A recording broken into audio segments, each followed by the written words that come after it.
Bismillahirrahmanirrahim. Assalamu alaikum dear students. I am Muhammad Zishan Abdullah and you are watching my YouTube channel Zishan Learning House.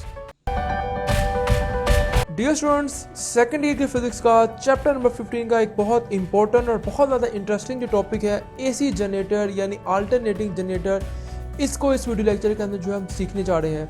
और students, alternating generator या AC generator क्या होता है, इसकी construction क्या है, working क्या है, प्रैक्टिकली एप्लीकेशन क्या है, ये तमाम जो मेजर कॉन्सेप्ट है इसको हम स्टूडेंट सीखने जा रहे हैं। एनिमेशन का भी सहारा लेंगे, तो आप इस वीडियो को लास्ट तक देखेंगे ताकि आपको ये एसी जनरेटर के बारे में कंप्लीट कॉन्सेप्ट बहुत आसान तरीके से टू द पॉइंट आपको समझ आ सके। स्टूडेंट्स, एसी जनरेटर को स्टार्ट करने से पहले मैं चाहूंगा कि आपको एक बार रीकैप दे दूं। अभी तक चैप्टर 15 के अंदर हमने जो पढ़ा है इलेक्ट्रोमैग्नेटिक इंडक्शन के बारे में, उसका एक बार रीकैप देके फिर हम आगे मूव करते हैं। तो स्टूडेंट्स, आप देखें इस डायग्राम के अंदर आपको यहाँ पर ये नजर आ रहा है कि जैसे ही हम किसी कंडक्टर को मैग्नेटिक फील्ड में लेके जाते हैं और मैग्नेटिक फील्ड में एक्चुअली में उसको मूव भी करवाते हैं, तो मैग्नेटिक फील्ड में मूव करवाने की वजह से होता है क्या है, एक्चुअली में वहां पर मैग्नेटिक फ्लक्स वेरी करता है। और जैसे मैग्नेटिक फ्लक्स वेरी करेगा तो उस कंडक्टर के अंदर इंड्यूस ईएमएफ और फिर इंड्यूस करंट जनरेट होता है, जो कि हमने इस चैप्टर के स्टार्ट में पढ़ लिया था। आपको याद होगा स्टूडेंट्स, वहां पर हमने 5 से 6 मेथड सीखे थे, जिनमें हमने देखा था इन 5 या 6 मेथड में से किसी एक मेथड को भी यूज करके हम मैग्नेटिक फ्लक्स को वेरी कर सकते हैं। और एक्चुअली में मैग्नेटिक फ्लक्स को वेरी करवाने की वजह से ही इस कंडक्टर के अंदर इंड्यूस ईएमएफ जनरेट होती है। तो ये अगर आपको समरी बता दूं इस चैप्टर की, ताकि हमारा जो टॉपिक है एसी जनरेटर, उससे पहले आपको ये समरी पता होगी तो ये टॉपिक आपके लिए बहुत ज्यादा इजी हो जाएगा। स्टूडेंट्स, हमने देखा था कि मैग्नेट को या कॉइल को एक्चुअली में हम मूव कराते हैं और उस मोशन की वजह से, और मोशन कैसे होनी चाहिए, रिलेटिव मोशन होनी चाहिए, उस मोशन की वजह से एक्चुअली में मैग्नेटिक फ्लक्स वेरी करता है और मैग्नेटिक फ्लक्स की वेरिएशन की वजह से इंड्यूस ईएमएफ, और फिर अगर हम उस कंडक्टर को क्लोज पाथ प्रोवाइड करते हैं तो वहां पर हमें इंड्यूस करंट देखने को मिलता है। आइए प्रॉपर स्टार्ट करते हैं। एसी जनरेटर यानी अल्टरनेटिंग जनरेटर, ये एक ऐसी डिवाइस है जो क्या काम करती है स्टूडेंट्स, ये एक ऐसी डिवाइस है जो मैकेनिकल एनर्जी को इलेक्ट्रिकल एनर्जी में कन्वर्ट करती है। यानी एक ऐसी डिवाइस है जो हमें इलेक्ट्रिसिटी आउटपुट में प्रोड्यूस करके देती है। यहां पर आप देखें तो स्टूडेंट्स बिल्कुल वही फिनोमेना है जो अभी आपसे कुछ देर पहले मैं डिस्कस किया है इलेक्ट्रोमैग्नेटिक इंडक्शन का। यहां पर देखिए तो 2 मैग्नेट्स पड़े हुए हैं, नॉर्थ पोल और साउथ पोल, और यहां पर मैग्नेट्स का क्या काम है, मैग्नेटिक फील्ड प्रोड्यूस करना, मैग्नेटिक फील्ड देना एक्चुअली में।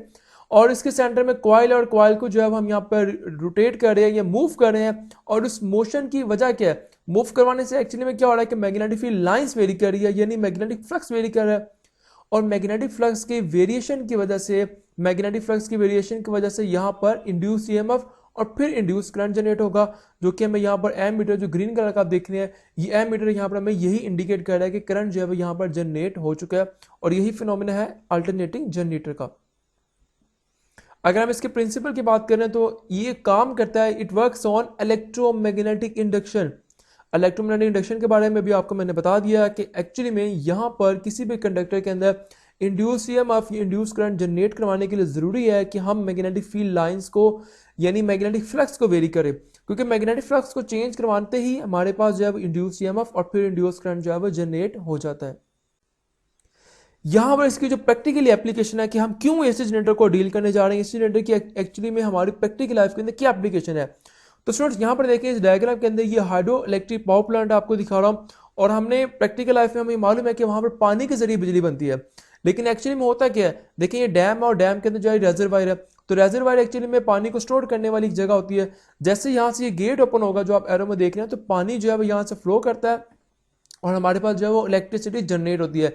लेकिन स्टूडेंट्स, आप गौर करें यहाँ पर कि पानी का यहाँ पे क्या काम है, पानी यहाँ पर सिर्फ एनर्जी प्रोवाइड कर रहा है। पानी एक्चुअली में अगर आप देखें, मैं आपको दिखा सकूं, ये देखें, ये इस समय यहाँ पर एक्चुअली में टरबाइन लगी होती है। तो पानी जैसे यहाँ से मूव करके नीचे गिरता है, यानी पोटेंशियल एनर्जी काइनेटिक एनर्जी में कन्वर्ट होती है।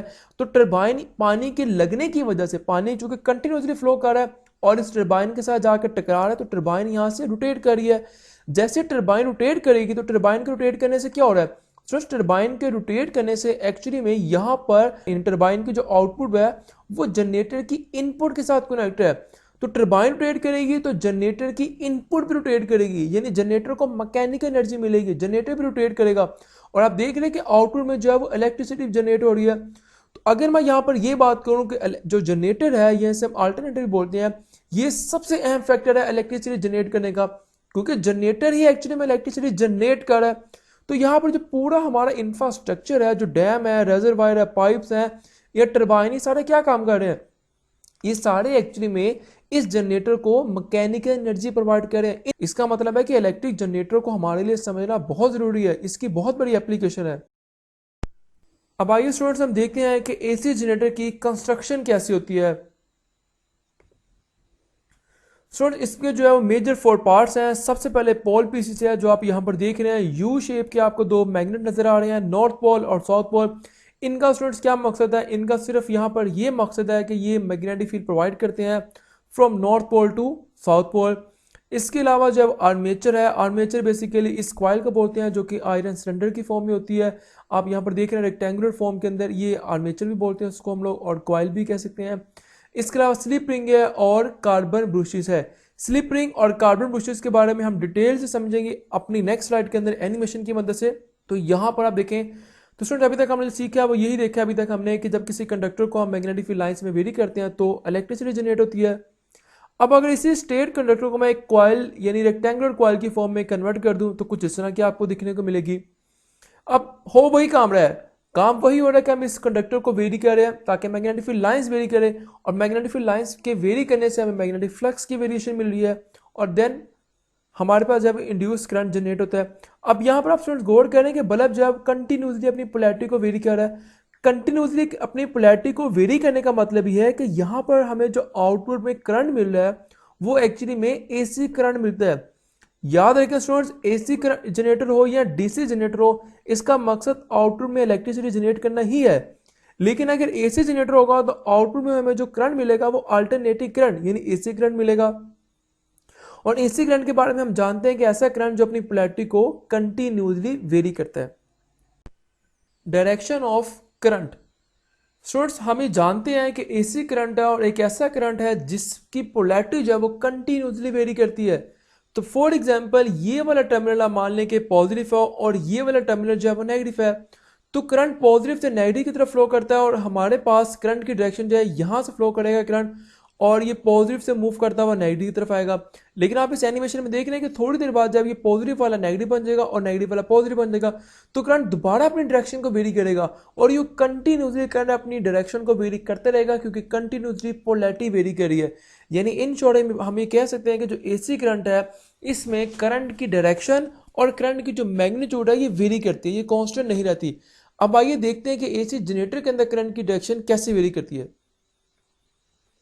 सो इसके लिए हम इस्तेमाल करते हैं राइट हैंड रूल को, और राइट हैंड रूल में जो 4 फिंगर है यानी फर्स्ट फिंगर है ये मैग्नेटिक फील्ड की तरफ होनी चाहिए, और जो थंब है ये मैग्नेटिक फोर्स की डायरेक्शन बताएगा जो कि किसी भी कंडक्टर के अंदर मैग्नेटिक फील्ड की वजह से जनरेट होती है।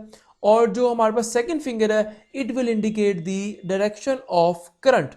अब चूंकि यहाँ पर जो मैग्नेटिक फील्ड की डायरेक्शन होनी चाहिए वो नॉर्थ पोल साउथ पोल की तरफ होनी चाहिए हमेशा, तो अपने हाथ को हम कुछ इस तरह से एडजस्ट करते हैं कि नॉर्थ पोल से साउथ पोल की तरफ हमारी फिंगर जाए। तो देखिए कैसे होगा, कुछ इस तरह से होगा। अब देखिए यहां पर मैंने क्या काम किया, यहां पर नॉर्थ पोल से साउथ पोल की तरफ जो फर्स्ट फिंगर है ये मैग्नेटिक फील्ड की तरफ होनी चाहिए, और थंब इंडिकेट करेगा मैग्नेटिक फोर्स की डायरेक्शन। अब देख रहे हैं यहां पर जो सेकंड फिंगर है ये इनटू द पेज है। अब इनटू द पेज को हम पेपर में अपवर्ड डायरेक्शन शो करते हैं एरो हेड की कुछ इस तरह से। अब सिमिलरली पिंक वाले की तरफ ये होगा, लेकिन जैसे ही हम इस तरफ देखते हैं इस साइड की डायरेक्शन करंट की, इस कंडीशन में देखें जो सेकंड फिंगर है यानी करंट है ये बाहर की तरफ आ रहा है, ये इनटू द पेज ये आउट ऑफ द पेज। तो आउट ऑफ द पेज को हम नीचे एरो शो करते हैं डाउनवर्ड, और इनटू द पेज को जो है हम अपवर्ड शो करते हैं। देखिए कुछ इस तरह से देखें अब चूंकि कंटिन्यूसली कॉइल वेरी कर रही है, आप यहां से भी चीज को आइडेंटिफाई कर सकते हैं। तो करंट जो है अपनी पोलैरिटी को हर लम्हे वेरी कर रहा है। ऐसा नहीं कि करंट की जो पोलैरिटी है वो वेरी नहीं कर रही, किसी एक टाइम पे वेरी कर रही है फिर कांस्टेंट हो जाती है, ऐसा नहीं हो रहा है। करंट जो है कंटिन्यूसली अपनी पोलैरिटी को वेरी कर रहा है। कभी जो पिंक वाला ऐसा है इसका डायरेक्शन जो है वो एरो की अपवर्ड होगी, और किसी कंडीशन में थोड़ी देर बाद जो है ऑटोमेटिकली डाउनवर्ड हो जाएगी। कुछ इस तरह से आप देख रहे हैं यहाँ पर। तो हम ये कह सकते हैं कि यहाँ पर इनटू द पेज और out of the page current की डायरेक्शन जो है वो कंटिन्यूसली वेरी करती रहती है। Slip rings. अब आइए देखते हैं कि एसी जनरेटर के अंदर स्लिप रिंग्स की क्या इंपॉर्टेंस है। तो स्टूडेंट्स, अगर मैं स्लिप रिंग को इस्तेमाल नहीं करता तो क्या प्रॉब्लम फेस करने को मिलती है, इसको मैं आपको एनिमेशन के थ्रू समझाता हूं। देखें, मान लीजिए कि अगर हम स्लिप रिंग इस्तेमाल नहीं करते तो क्या प्रॉब्लम आएगी। जैसे ही कॉइल रोटेट करेगी तो ये वायर के साथ उलझ सकती है। अगर ये वायर के साथ उलझ सकती है तो मतलब ये ब्रेक कर सकती है। तो इस प्रॉब्लम से बचने के लिए फिर हम क्या करते हैं, हम वहां पर दो मेटालिक रिंग इस्तेमाल करते हैं जो आप यहां पर देख रहे हैं। एक रिंग जो आप देख रहे हैं पिंक कलर की है, दूसरी ब्लू कलर की है। पिंक वाली जो रिंग है ये कॉइल के एक टर्मिनल के साथ कनेक्ट है और दूसरी जो है दूसरे टर्मिनल के साथ कनेक्ट है। अब होगा क्या, जैसे ही कॉइल रोटेट करेगी तो कॉइल के रोटेट करने के साथ साथ एक्चुअली में रिंग्स भी रोटेट करेंगे। लेकिन इनके साथ आप देखें तो ये दो व्हाइट कलर के ब्रशेस आप देख रहे हैं, ये ब्रशेस सिर्फ इसके साथ टच कर रहे हैं। मतलब ये कि जैसे ही हम कॉइल रोटेट करेंगे रिंग्स रोटेट करेंगे, बट ये जो ब्रशेस है ये इसके साथ रोटेट नहीं करेंगे बल्कि सिर्फ स्लिप होकर जाएंगे आगे। इसलिए हम बोलते हैं स्लिप रिंग्स है ये। मैं आपको पिक्चर के थ्रू समझाता हूं कि इसका मतलब क्या है। देखिए कुछ इस तरह से आप देख रहे हैं इस पिक्चर के अंदर कि जो ब्रश है ये एक्चुअली में सिर्फ स्लिप रिंग के साथ टच करके जा रहा है। देखें, जैसे कॉइल रोटेट करेगी, कॉइल के रोटेट करने के साथ साथ ये रिंग्स भी रोटेट करेंगे, लेकिन रिंग जरूर रोटेट करेंगे लेकिन जो ब्रशेस है ये इसके ऊपर फिसल कर आगे जाएंगे। और ब्रशेस का सिर्फ यहां पर है कनेक्शन का काम है। ब्रशेस सिर्फ यहां से सर्किट के एक्सटर्नल सर्किट के साथ इस कॉइल को जस्ट वो कनेक्ट कर रहा है। और बल्ब की जो इंडिकेशन है डिफरेंट कलर आपको शो कर रहा है, ये एक्चुअली में ये शो कर रहा है कि करंट अपनी पोलैरिटी को चेंज कर रहा है और करंट जो है वो अल्टरनेटिंग करंट है, एसी करंट है। आई होप स्लिप रिंग के बारे में आपके कॉन्सेप्ट क्लियर हो चुके होंगे। अब आइए हम नेक्स्ट स्लाइड पे मूव करते हैं। जी, अब हम देखते हैं working of AC generator. Students, यहां पर आप देख रहे हैं कि दो मैग्नेट्स हैं, नॉर्थ पोल और साउथ पोल। हम ऑलरेडी जानते हैं कि इनका मकसद क्या है, मैग्नेटिक फील्ड जनरेट करना from north pole to south pole. अब हम मैथमेटिकली डेरिवेशन देखने जा रहे हैं। यहां पर देखें जो कि कॉइल एक रेक्टेंगुलर फॉर्म में है, यानी ए बी साइड है, बी सी साइड है, सी डी और डी ए साइड है। अब हम जानते हैं कि जो ईएमएफ का फार्मूला होता है वो होता है V B L sine theta. V क्या है, स्पीड है, बी मैग्नेटिक फील्ड को शो कर रहा है, एल लेंथ को शो कर रहा है और थीटा इनके दरमियान बनने वाला एंगल है। अब हम देखना चाह रहे हैं कि इन चारों साइड्स की वजह से क्या ईएमएफ बनेगी या किसी एक साइड की वजह से। तो पहले अगर आप देखें स्टूडेंट इस बी सी साइड और डी ए साइड को, तो बी सी और जो डी ए साइड है इनकी ईएमएफ जनरेट नहीं होगी क्योंकि इनका जो एंगल बन रहा है वो 0 डिग्री बन रहा है और साइन 0 पे क्या होता है, 0 डिग्री होता है। लेकिन अगर हम देखें सी डी साइड और ए बी साइड, ये दो साइड ऐसे हैं जिनका जो एंगल बन रहा है थीटा है वो 90 डिग्री है। जब थीटा 90 डिग्री है तो साइन 90 पुट करेंगे तो आंसर मैक्सिमम आएगा क्योंकि साइन थीटा 90 डिग्री पर मैक्सिमम होता है। इन शॉर्ट ये दो साइड्स आप देख रहे हैं जो कि ए डी और बी सी है, ये पैरेलल और एंटी पैरेलल है मैग्नेटिक फील्ड के साथ। इनका एंगल 0 डिग्री बन रहा है जबकि ए बी और सी डी साइड का जो एंगल है वो 90 डिग्री बन रहा है। सो ये दो साइड्स हैं जो कि ईएमएफ प्रोड्यूस करने का बाइस बन रही है। आगे देखते हैं। देखें, दो साइड्स की वजह से ईएमएफ बन रही है। अगर हम दोनों साइड्स के ईएमएफ को प्लस करते हैं तो 2 sin थीटा आ जाएगा। अब अगर हम नंबर ऑफ टर्न्स के लिहाज से देखना चाहें तो साथ में n ऐड कर देंगे क्योंकि एक कॉइल के अंदर एक टर्न थोड़ी होगी, बहुत सारी टर्न्स होगी, तो n यहां पर नंबर ऑफ टर्न्स को शो कर रहा है। अब अगर हम v को r ओमेगा के साथ रिप्लेस करना चाहें, क्योंकि ओमेगा क्या चीज है, एंगुलर स्पीड है, v क्या चीज है, हमारे पास सिंपल स्पीड है, लीनियर स्पीड है। तो अगर v को रिप्लेस कर देंगे r ओमेगा के साथ तो ये रिलेशन आ जाएगा। फर्दर हम जानते हैं कि एरिया इस कंडीशन के अंदर वो 2rl के बराबर है। टॉर्क का फार्मूला लगा के हम चेक कर सकते हैं। तो इसकी जगह पे अगर मैं 2 और साथ में क्या जी r और l, इन तीनों की जगह पे a लिखना चाहूं तो एरिया आ जाएगा।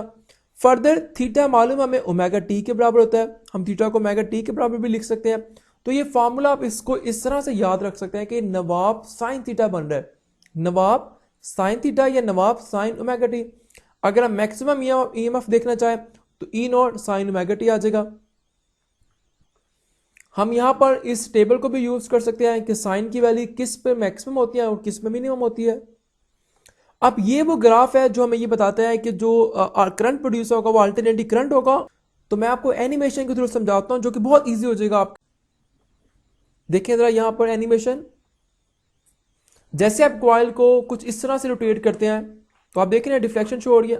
तो जूम करके देखते हैं, देखें आप देख रहे हैं इस करंट सिचुएशन के अंदर जब स्टार्टिंग में लेट्स से ये स्टार्टिंग पोजीशन है तो यहाँ पर जो ईएमएफ है वो जीरो होगी। क्यों जीरो होगी?